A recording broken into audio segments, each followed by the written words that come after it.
টাকলা মানুষদের চুল নেই আমার।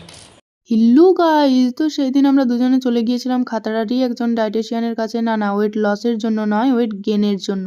আর হ্যাঁ, আমার সাথে যাকে দেখছো তিনি কিন্তু একজন মডেল মানুষ, মানে তিনি মডেলিং, ফটোশুট বিভিন্ন ধরনের কাজ করে থাকেন। আমি এফবি পেজটা মেনশন করে দেবো, চাইলে কন্ট্যাক্ট করতে পারো।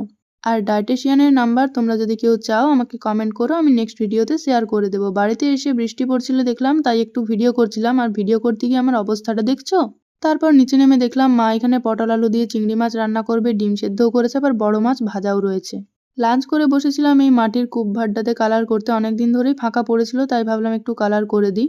দিন সন্ধেবেলা এই ম্যাগির সাথে পাস্তাটা মিশিয়ে একটু খেয়েছিলাম, আর তারপর আমি বসেছিলাম আমার নিজের হাতেই মেহেন্দি করতে। না, কোনো ওকেশন ছিল না, আমার ভালো লাগছিল না, ফাঁকা বসেছিলাম তাই বসে পড়েছি।